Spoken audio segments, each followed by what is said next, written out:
Vamos orar mais uma vez, pedir a bênção do Senhor para esse momento. Ó Senhor, como é bom estarmos aqui. Queremos agora ouvir da Tua palavra, Senhor, que Tu estejas falando aos nossos corações, abrindo nossas mentes, nossos corações, Senhor, trabalhando em nossas almas por meio da Tua santa e bendita palavra. Nós Te pedimos que o Teu Espírito esteja conosco nesse momento e que a glória seja toda Tua, Senhor, não a nós, Senhor, mas ao Teu nome da glória. É isso que nós Te pedimos em nome do nosso Senhor e Salvador Jesus Cristo. Amém. Vamos abrir na carta de Judas, lá no fim da Bíblia, penúltimo livro do Novo Testamento, penúltimo livro da Bíblia. Judas, vamos ler apenas os versículos 1 e 2. Judas, servo de Jesus Cristo e irmão de Tiago, aos chamados, amados em Deus Pai e guardados em Jesus Cristo, a misericórdia, a paz e o amor vos sejam multiplicados. Meus irmãos, com muita alegria eu inicio uma nova série de pregações, voltando depois de alguns anos, desde 2015, voltando a pregar em um livro da Bíblia, sequencialmente. E eu escolhi, por diversos motivos, a pequena carta de Judas. Essa todos os comentaristas dizem, essa é uma das cartas mais negligenciadas de todo o Novo Testamento. O que é uma pena, porque eu aprendi a me apaixonar por ela e eu espero que você se apaixone também e que ela possa mudar a sua vida como ela vem mudando a minha também. Hoje eu ainda não vou começar a percorrer propriamente a carta, porque sempre é importante a gente fazer uma breve introdução. E aí nós temos que olhar para o início da carta, que começa dizendo Judas, servo de Jesus Cristo e irmão de Tiago. E aí vem a primeira pergunta, Quem é esse Judas? Judas era um nome extremamente comum em Israel nesse tempo, por motivos óbvios, porque são judeus, são todos da tribo de Judá, e Judas é a forma grega aí, de Yehuda, que é o nome em hebraico. A forma grega é Judas, que para nós já latinizado se tornou Judas. Então é um nome muito comum. Nós vemos que até mesmo nos apóstolos de Jesus, nós temos algumas, são só 12 e já tem várias coincidências de nomes, Nós temos 2 Tiagos, 2 Judas, 2 Simão. E esse aqui é um nome extremamente comum entre os judeus. Mas as dicas que o próprio autor nos dá fazem com que a gente tenha uma convicção muito boa de quem é esse Judas aqui. Nós vemos que trata-se do irmão mais novo do próprio Senhor Jesus Cristo. Nós podemos dar uma olhadinha ali em Mateus 13.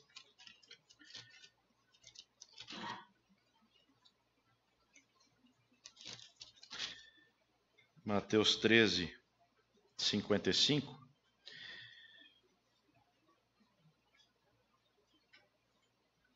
Em Nazaré, as pessoas conheciam ele.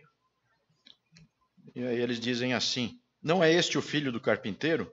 Não se chama sua mãe Maria e seus irmãos Tiago, José, Simão e Judas? É esse Judas aí, certo? Não sabemos se ele é realmente o caçula, porque em Marcos a ordem é um pouquinho diferente, mas é certamente um irmão mais novo de Tiago. Tiago é o segundo, depois do próprio Jesus. Para quem que ele escreveu,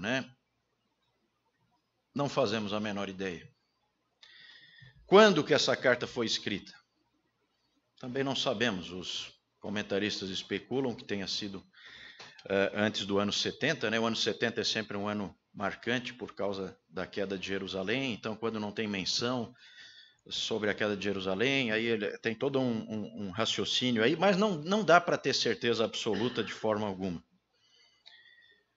Onde foi escrita e para onde foi enviada, não sabemos. E eu acho isso fascinante, porque, na verdade, isso nos dá ela está aqui entre as epístolas gerais, e ela nos dá aquela sensação, eu pelo menos tenho aquela sensação, de que ela é uma carta para todos os tempos e para todos os lugares. Não que os outros escritos não sejam, né? Mas a gente vê em muitos outros escritos, a gente vê peculiaridades, a gente sabe que foi direcionado a uma determinada igreja ou que tratou de determinados assuntos específicos que estavam acontecendo num determinado contexto, e aí a gente precisa de todo um trabalho de interpretação para a gente chegar, trazer isso até nós, né? Fazer essa transposição. Aqui é quase como se isso não fosse necessário. Porque é tão atemporal tudo que ele fala aqui. Ela parece que é endereçada para todos nós. Viram como ela começa? Ela se dirige aos chamados. Ela se dirige a todos nós. Aqueles que foram chamados, aqueles que são guardados em Jesus Cristo. Ou, se você tem aí a NVI, guardados por Jesus Cristo. Ou, e aí os tradutores ficam bastante confusos, ou guardados para Jesus Cristo. Na verdade, nós não precisamos escolher, né, gente? Porque certamente nós somos guardados em Jesus Cristo, nós somos guardados por Jesus Cristo e nós somos guardados para Jesus Cristo. Então, seja qual for a tradução, tudo é verdade, né? E graças a Deus por isso. Somos guardados em Jesus, por Jesus e para Jesus. Vejam que ela é tão atemporal, essa carta, que ela cita uma profecia de Enoque, o 7º depois de Adão, na genealogia.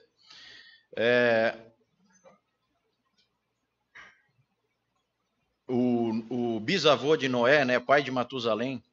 Então isso é extremamente antigo, e aí ele vai percorrendo, vai passando, fala em Caim, vai passando por Sodoma e Gomorra, fala de Balaão, passa pela revolta de Corá, rebelião de Corá, e passa pelos alertas dos apóstolos no versículo 17, eu acho que né? E chega até nós. E a amplitude dessa carta, ela não é só no tempo. Ela não é só espalhada no tempo, ela é espalhada também nas dimensões, ela vai para dimensões que nós desconhecemos completamente. Ele fala dos anjos que caíram e que estão guardados em prisão até eles aguardam ali o grande dia do juízo, ou o juízo do grande dia. Versículo 6. Meus irmãos, eu vejo assim que essa carta é como o espraiar da soberania de Deus por todos os lugares, por todos os tempos, por todas as épocas, por todas as dimensões, por todo o universo. E aí eu quero brevemente falar de alguns motivos que me levaram a pregar em Judas. Judas já tem um certo preconceito só pelo nome, né? Quando a gente conhece muito pouco a palavra, então Judas já é um nome meio negativo, né? Por causa do Iscariotes. Então ela já começa com uma certa negatividade, né?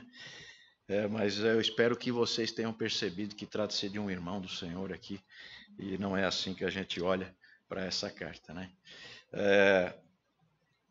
Mas vamos ver alguns motivos, queria destacar 6 motivos aqui. Primeiro, essa carta contém algumas das expressões mais belas de toda a Bíblia.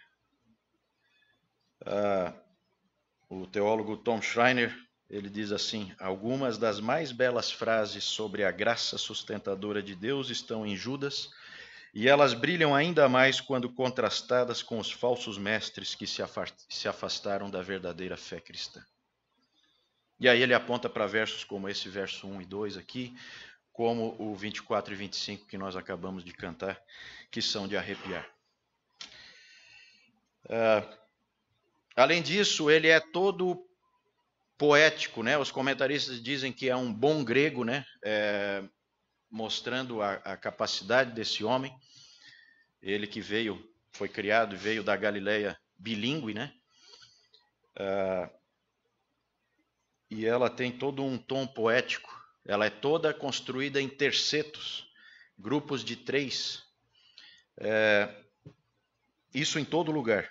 Só nesse texto que nós lemos aqui, a gente já vê todos os grupos de 3 aqui, né? Ele começa falando de Judas, Jesus Cristo e Tiago, aí fala dos chamados, amados e guardados, e aí fala da misericórdia, da paz e do amor. Então, é toda construída assim, tem toda uma beleza nessa carta. E a própria Trindade aparece de maneira viva aqui, nos versículos 20 e 21, em que nós vemos ali, né? Vós, porém, amados, edificando-vos na vossa fé santíssima, orando no Espírito Santo, aí o Espírito Santo, guardai-vos no amor de Deus, Deus Pai, esperando a misericórdia do nosso Senhor Jesus Cristo. Então você vê aí a Trindade. Então ela é muito trinitária, essa carta, e vocês sabem como eu gosto disso, né?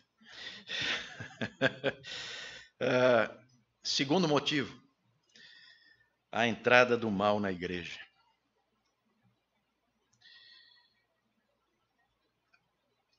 Nós somos a igreja. A entrada do mal nas nossas vidas, a entrada do mal no nosso meio. Aquilo que os apóstolos tinham alertado, conforme ele diz no versículo 17, já estava acontecendo.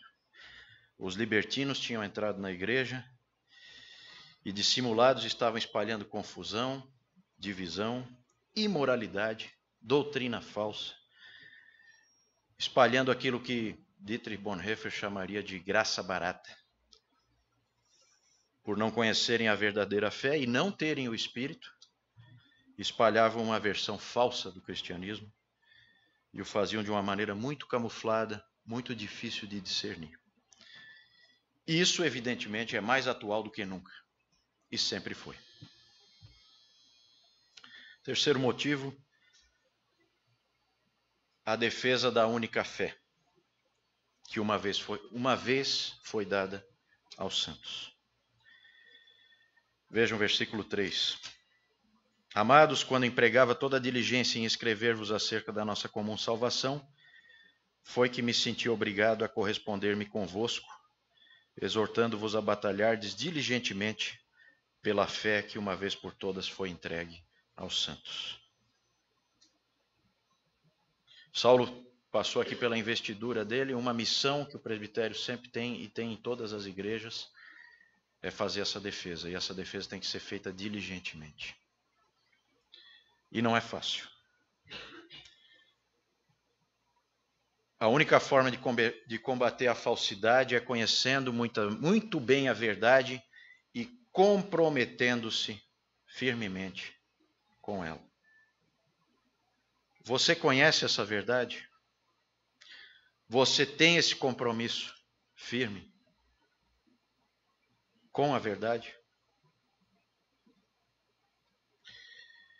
Diante de uma era como a nossa, de enorme pluralismo cultural, né? Talvez como nunca se viu, talvez nenhuma geração tenha sido atingida por um pluralismo tão grande, cultural, ideológico,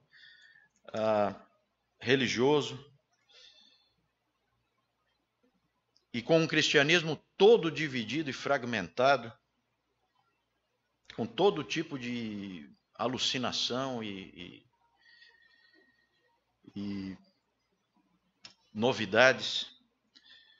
Nós vivemos dias de grande confusão e as pessoas estão perdidas, são como meninos indo atrás de todo vento de doutrina. Muito importante a gente se preocupar com a defesa da fé que foi dada uma vez para os santos. Quarto motivo, a soberania de Deus. Nós somos uma igreja reformada, apreciamos, gostamos demais de tratar do quanto Deus é soberano. Nós cremos em um Deus soberano, nós cremos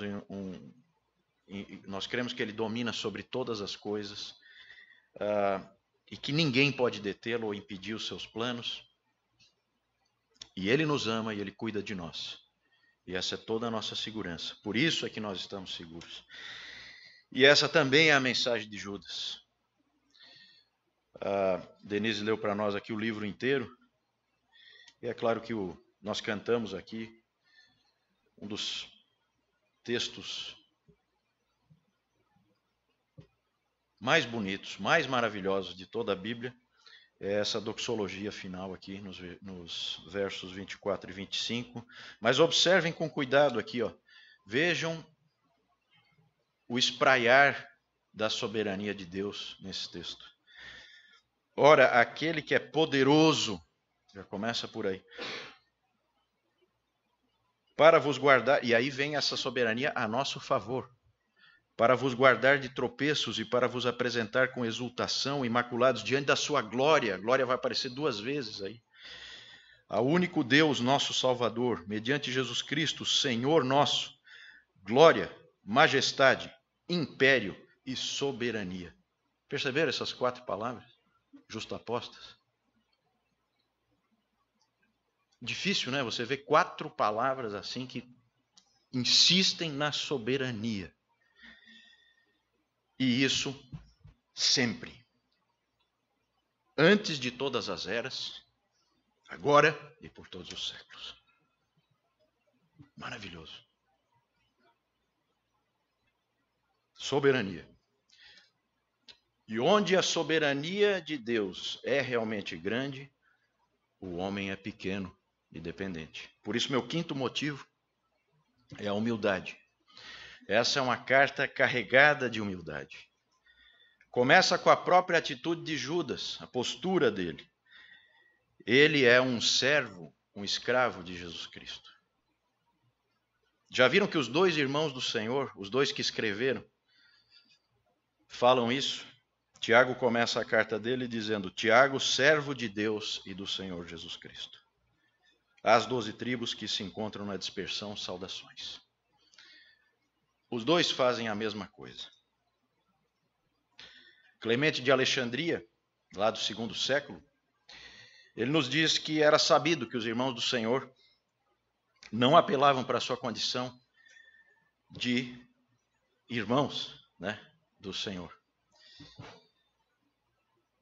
Chamavam a si mesmos de servos, de escravos do Senhor, e não irmãos. Provavelmente lembravam-se também dos dias de incredulidade, né? O apóstolo João nos diz em João 7,5 o seguinte: pois nem mesmo os seus irmãos criam nele.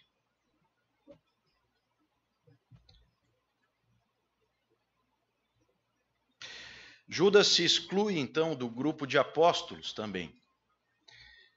Falando deles em 3ª pessoa, veja lá o versículo 17. Vós, porém, amados, lembrai-vos das palavras anteriormente proferidas pelos apóstolos de nosso Senhor Jesus Cristo. Eu falo em 3ª pessoa. Ele não fala faladas por nós.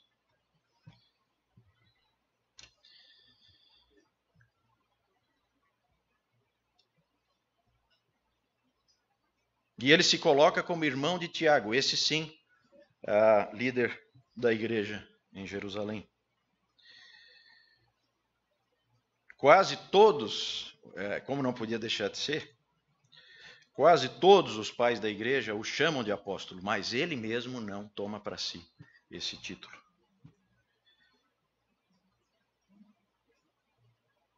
Imagina se ele viesse hoje aqui, né? No nosso tempo. E visse o que tem por aí. Né?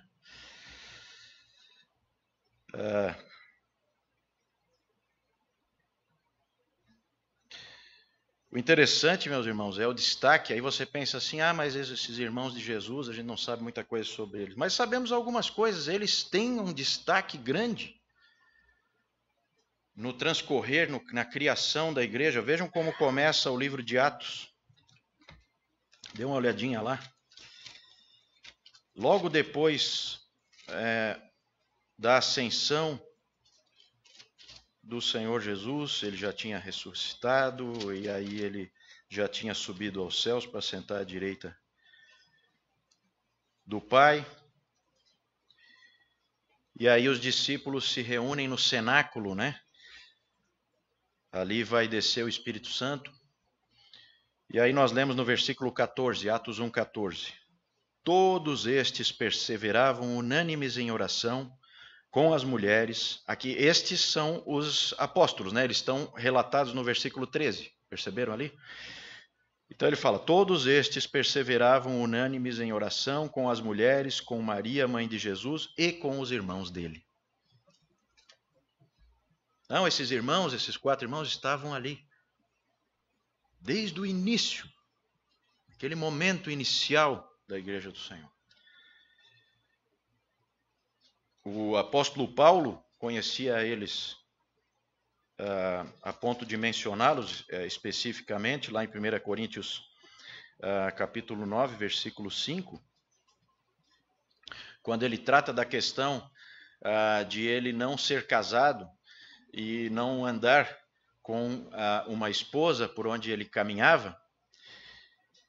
Então ele diz assim, quando ele estava tratando desse assunto, ele diz assim, versículo 5, 1 Coríntios 9, 5. E também o de fazer-nos acompanhar de uma mulher irmã. Essa expressão mulher irmã é uma expressão que vem lá, é uma expressão judaica lá de Cantares, repetida várias vezes em Cantares, né? Minha noiva irmã, esposa irmã, né? Aqui é a esposa.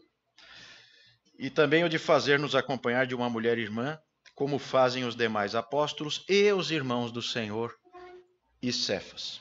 Cefas é Pedro. Tem umas histórias muito legais, depois tem uma história que conta dos netos desse Judas aí, que compareceram perante o imperador Domiciano, por serem da linhagem real, eles foram chamados, aí a história conta, não sabemos se essa história é verdadeira, é uma história da tradição, né? Egesipo conta essa história, dizendo que esses 2 rapazes, acho que eram 2, esses 2 rapazes foram comparecer diante do imperador e mostraram que eles tinham as mãos calejadas de trabalhar na agricultura, mostrando que eles não tinham pretensões políticas, já que Domiciano se preocupava ali com as rebeliões daquela região. Então tem histórias interessantes aqui, né? Aqui uma referência a eles serem casados, os irmãos do Senhor. E Judas se faz um conosco, quando ele se dirige aos chamados, aos amados, e aí ele fala no versículo 3 da nossa comum salvação. Como ele, nós somos todos servos, todos escravos do Senhor Jesus Cristo. Que diferença faria se nós fôssemos mais parecidos com ele? Sexto motivo, sexto e último, mas não menos importante, a capacidade, também um motivo para pregar em Judas é a capacidade que ele tem de encontrar o equilíbrio perfeito. Judas, para mim, é um sábio, tal qual o seu irmão, Tiago. Ele sabe como aplicar sabedoria. Ele consegue cumprir muito bem o mandamento do nosso Senhor, lá em o mandamento que o apóstolo Paulo nos traz, em 1 Tessalonicenses 5:21, julgai todas as coisas, retende o que é bom, abstende-vos de toda a forma de mal. Julga todas as coisas, retém o que é bom. Vejam o uso que ele consegue fazer com equilíbrio de literatura extra-bíblica. Há citações aqui no livro, na carta de Judas, citações a livros apócrifos como o Testamento de Moisés e 1 Enoque. E ele consegue citá-los com segurança. Alguns pais da igreja ficaram meio perturbados, meio nervosos com isso, e não souberam bem o que fazer com essas citações, como hoje também, por vezes, muitas vezes nós não sabemos também o que fazer como unir a palavra de Deus com material que vem da literatura ou das ciências ou da filosofia, porque nós não sabemos como julgar todas as coisas e reter o que é bom, a gente não sabe fazer esse manejo desse material. Ele sabia. Ele mostra como se faz isso. E eu penso, como Calvino, que não há nenhum problema nessas citações aqui. Na verdade, são tradições muito bem conhecidas, que, por não serem bíblicas, podem ou não ser verdade, mas que não há, mas podem perfeitamente ser verdadeiras, por que não? Engraçado que também a própria igreja, é interessante o que aconteceu depois do início do século XX, é engraçado como a igreja, por influência do fundamentalismo, teve coisas boas no fundamentalismo, mas por influência dele, ela também perdeu essa capacidade que ela tinha antes. Isso é bem visível. Foi perdida a capacidade de lidar com a humanidade de uma maneira mais geral, com a literatura, com as artes, com as ciências. Pela incapacidade de manejar isso aí, joga-se tudo fora e perde-se um pouco a capacidade de transitar no mundo de onde o Senhor pediu que nós não fôssemos retirados. A igreja já teve essa capacidade. E tem que reaver nesses dias que a gente está vivendo, na minha opinião. Mas mais importante que isso, nós vemos que ele é extremamente solene, pega muito pesado aqui, chama o povo de Deus a uma moralidade exemplar, estrita, um cumprimento de mandamentos absoluto, colocando realmente a condenação, falando do fogo do inferno, falando do fogo eterno, mas o faz com um equilíbrio e um zelo impressionante, mostrando também um cuidado por aqueles que estão firmes, um cuidado por aqueles que estão confusos, por aqueles que têm dúvida, por aqueles que estão se perdendo, que devem ser arrebatados do fogo, como ele diz. Ele nos ensina o que parece que a igreja sempre teve enorme dificuldade de aprender. O que é o amor cristão? De onde ele vem? Como ele é aplicado? Como ele se expressa? Como esse amor se manifesta em relação a cada um dos seus objetos? E ele também nos ensina a equilibrar lei e graça, que é outra coisa também que a igreja sempre teve enorme dificuldade. Outro equilíbrio que ele faz é entre a soberania de Deus e a responsabilidade do homem, tão caro para nós. Vejam que ele fala, versículo 1, que somos guardados em Jesus Cristo. No versículo 21, ele fala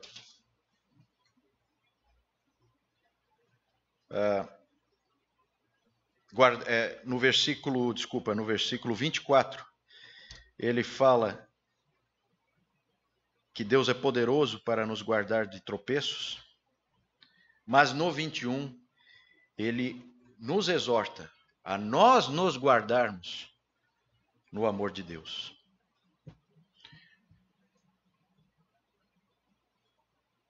Nessa pequena carta nós podemos aprender a encontrar o equilíbrio que somente os sábios têm.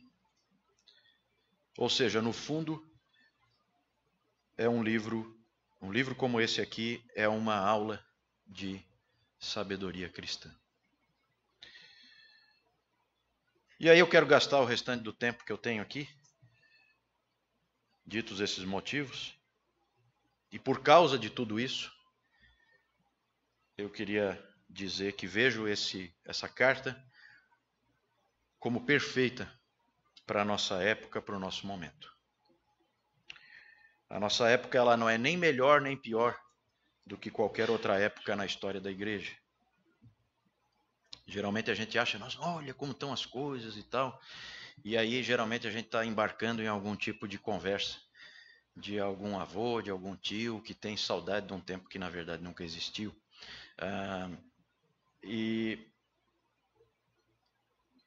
Normalmente as mudanças que acontecem de uma geração para outra, elas costumam ser só mudanças de ênfase. Satanás muda a estratégia, mas o pecado continua.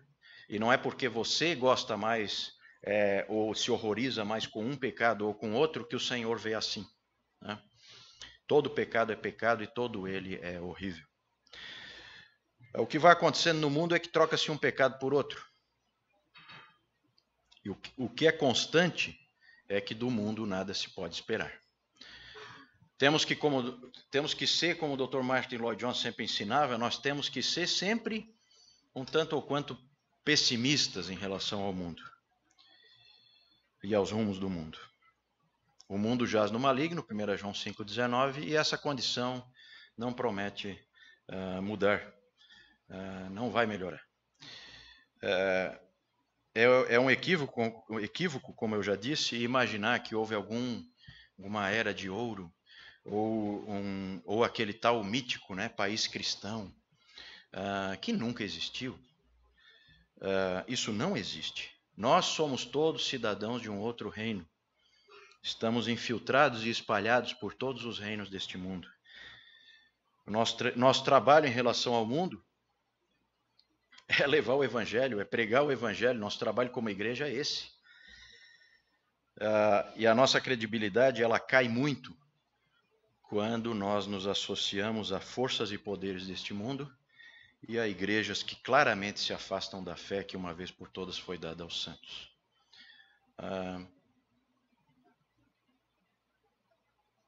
A nossa preocupação, como Judas nos mostra, deveria ser com a igreja e com o batalhar pela fé histórica e pela moralidade cristã, pelo cumprimento dos mandamentos, pela obediência ao Senhor Jesus Cristo, contra o pecado e a sua infiltração no seio da igreja.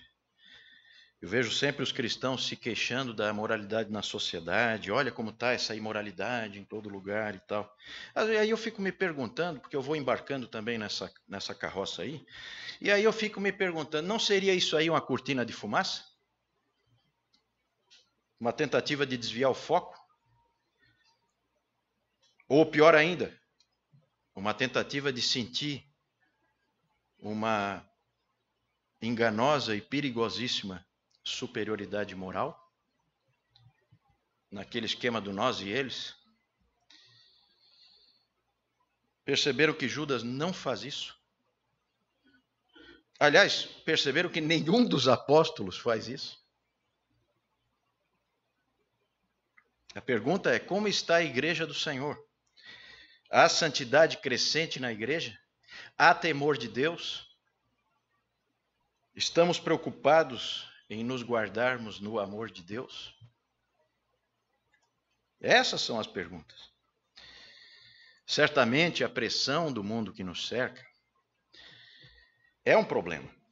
E nós temos sido pressionados pela força da cultura, porque a nossa carne gosta, porque ela apela para a nossa carne e a nossa carne embarca no canto da sereia. E a coisa toda muito sutil, ou às vezes nem tão sutil assim.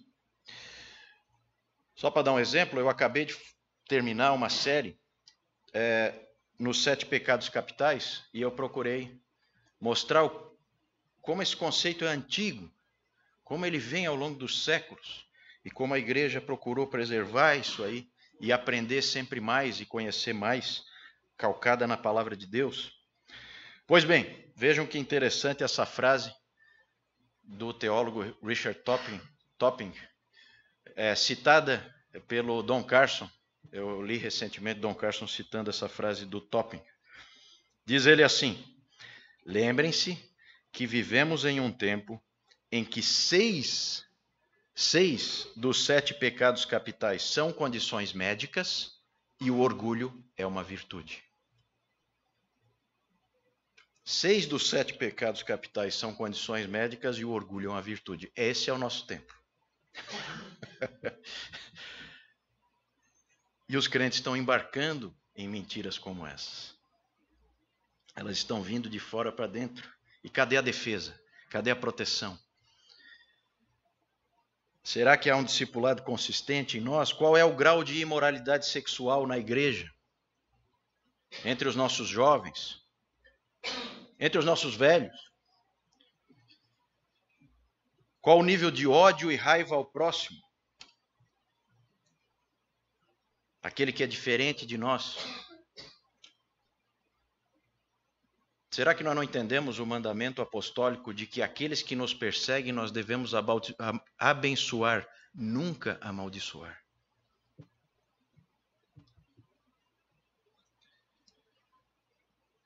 Qual é o grau de cobiça, de inveja, de indolência dentro da igreja? E será que nós estamos lutando? Pior, será que nós sabemos como lutar? Como disse um teólogo, nossas igrejas estão cheias de sentimentalismo, não têm a devida seriedade e mostram-se incapazes de traçar linhas para definir corretamente o que é o amor. Ninguém melhor do que Judas para nos ensinar. Pior ainda, talvez nós não saibamos nem por que fé lutar. Porque essa fé foi entregue à igreja e ela tem zelado, bem ou mal, ao longo de 2000 anos por ela. Nós temos que perguntar pelas veredas antigas qual é o bom caminho. Porque aí a gente acha descanso para a nossa alma, Jeremias 6,16. Nós precisamos nos atrelar a uma fé histórica. Esse foi o nosso propósito aqui quando nós nos tornamos uma igreja reformada. Nós temos que retomar isso aí. Foi isso que os reformadores fizeram. Eles olharam para uma igreja que na época deles tinha 1500 anos, julgaram todas as coisas e retiveram o que é bom.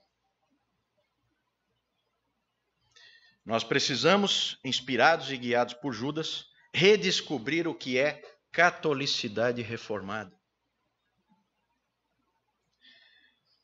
Vocês já perceberam, gente, que no esforço de manter o poder, os romanistas tomaram para si o nome católico. Por mais que a igreja já tivesse se dividido entre Ocidente e Oriente, eles pegaram o nome e venderam para nós e nós compramos. E aí nós chamamos ele de católico. Católico sou eu, que estou firme na igreja histórica. Eles são os romanistas, uma igreja que vem distorcendo a fé histórica ao longo dos séculos. E religiões de poder continuam se multiplicando, agora o meio evangélico também tem produzido as suas religiões de poder. Religiões de poder são horríveis, tem zero a ver com a fé histórica. São agentes políticos. Os reformadores e os seus sucessores não são tolos como nós, eles não abdicaram tão fácil do nome católico, não. Para eles, a igreja que não quis se reformar, eles chamavam de papistas. Creio que nós podemos chamá-los de romanistas, porque eles seguem a igreja estabelecida e severamente distorcida ao longo dos anos na cidade de Roma. É como eu sempre digo, ou é católico ou é romano, não dá para ser as duas coisas. A igreja católica é outra coisa, e o credo apostólico é nosso. A Santa Igreja Católica, sim. Falando nisso, é impressionante o número de jovens que se diziam reformados até pouco tempo atrás, ainda que de um jeito um tanto quanto amorfo, mas que estão indo para o romanismo. Isso, para mim, é assustador. Eu que vim de lá, para mim é assustador. O romanismo já era ruim na época dos reformadores. Piorou muito nos 500 anos seguintes e assustadoramente muito a partir do século XIX. Com o Papa Pio IX, né, o Papa de maior extensão no poder. Se os antigos papas soubessem o que esse cara fez, eu acho que eles se uniam a Lutero e faziam a reforma com ele. Veja, eu não digo isso por crítica, não é isso. São fatos históricos. E nós temos que defender a fé que tem 2000 anos. Essas distorções que vão sendo criadas, e são criadas também no meio evangélico, elas são verdadeiros absurdos. Cuidado com as novidades.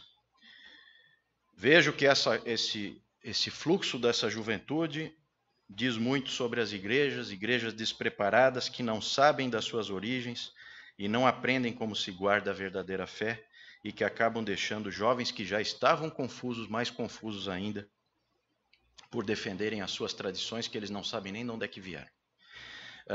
Isso é um desastre completo. Preocupados em defender essas tradições, eles se esquecem da fé histórica milenar e da suprema rocha, que é a palavra de Deus, entesourada no coração de gerações de cristãos ao longo das eras, muitos deles tendo morrido por essa fé. Nós precisamos de líderes que saibam como manejar bem a palavra da verdade e que o façam junto com a igreja histórica. Por isso, Judas pode também nos ensinar a fazer pensar em toda a questão da igreja, a questão da liderança da igreja. E eu penso que todos nós precisamos desse resgate. Também a liderança das famílias cristãs, ele pode nos ajudar em todas essas frentes. Eu quero encerrar com um alerta do pastor Kevin DeYoung, quando ele comentou um interessantíssimo livro de um historiador, que eu acho que não é cristão. Esse historiador, ele escreve sobre a revolução sexual produzida pelo cristianismo no Império Romano, nos primeiros séculos da era cristã.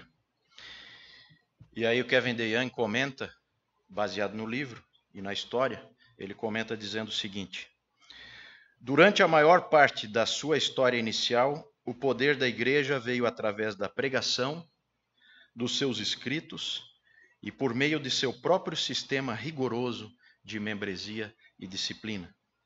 Mesmo quando ela foi ignorada, assediada ou abertamente perseguida, a igreja ainda exercia um poder importante, simplesmente pregando consistentemente a verdade, desenvolvendo uma apologética pela verdade e insistindo que seus membros criam e viviam a verdade. Você não pode ganhar a cultura maior perdendo a sua própria. Vou repetir. Você não pode ganhar a cultura maior perdendo a sua própria. Temo que isso esteja acontecendo. Porque qual é a nossa cultura? Qual é a nossa fé? O que nós construímos sobre ela?